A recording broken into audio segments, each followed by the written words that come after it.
क्या किसी कंपनी को सिर्फ 5 मिनट में समझना मुमकिन है?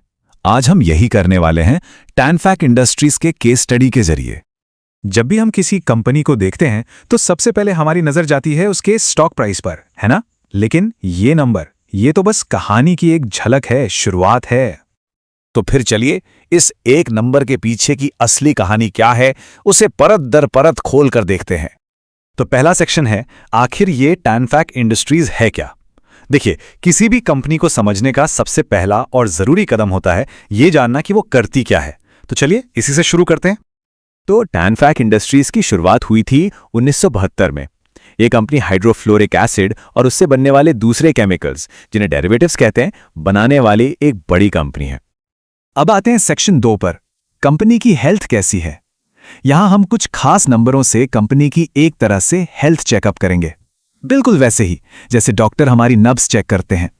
तो सबसे पहला नंबर है ROCE यानी रिटर्न ऑन कैपिटल एम्प्लॉयड, जो कि है 41.8%। अब इसका मतलब क्या है? इसका सीधा सा मतलब है कि कंपनी अपने लगाए हुए पैसे पर कितना अच्छा रिटर्न कमा रही है, और 41.8% का आंकड़ा ये वाकई बहुत शानदार है।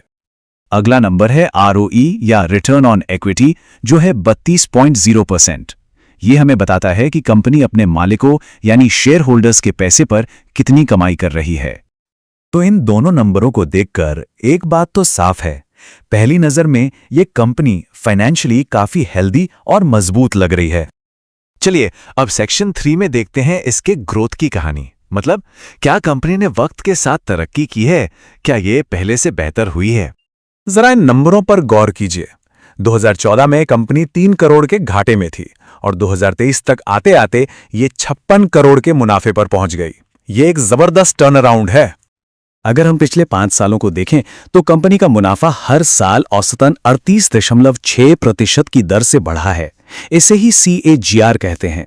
यह आंकड़ा दिखाता है कि ग्रोथ सिर्फ हुई नहीं है, बल्कि बहुत तेजी से और लगातार हुई है।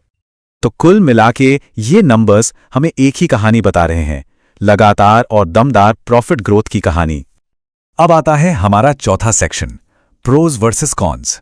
मतलब अब तक जो अच्छी बातें पता चली हैं उन्हें एक बड़ी चिंता के सामने रखकर तौलते हैं। तो यहां एक दिलचस्प तस्वीर उभरती है। एक तरफ तो कंपनी पर लगभग कोई कर्ज नहीं है, प्रॉफिट ग्रोथ जबरदस्त है और ROE भी शानदार रहा है। लेकिन दूसरी तरफ एक चिंता की बात है, इसका स्टॉक अपनी बुक वैल्यू से 11.8 गुना महंगा बिक रहा है। अब ये बुक वैल्यू से 11.8 गुना का चक्कर क्या है? चलिए इसे आसान भाषा में समझते हैं। देखिए, बुक वैल्यू का मतलब होता है कंपनी की नेट कीमत। मतलब सोचिए, अगर आज कंपनी अपना सारा सामान बेच दे और अपनी सारी देनदारियां चुका दे, तो आखिर में शेयर होल्डर्स के हाथ में जो पैसा बचेगा वही है बुक वैल्यू। तो जब कोई स्टॉक अपनी बुक वैल्यू से इतना ज्यादा, जैसे यहां 11.8 गुना महंगा बिकता है, तो इसका मतलब है कि मार्केट को लगता है कि ये कंपनी भविष्य में बहुत अच्छा करेगी। वो उसकी आज की कीमत नहीं, बल्कि उसके फ्यूचर ग्रोथ और प्रॉफिट के लिए प्रीमियम दे रहा है। और अब आखिरी और 5वां सेक्शन, इस कंपनी का मालिक कौन है? ये जानना भी पजल का एक जरूरी हिस्सा है। जैसा कि हम देख सकते हैं, कंपनी की लगभग 52% हिस्सेदारी प्रमोटर्स के पास है। प्रमोटर्स मतलब वो लोग जिन्होंने कंपनी की शुरुआत की, और बाकी 48% हिस्सा आम जनता और दूसरे इन्वेस्टर्स के पास है।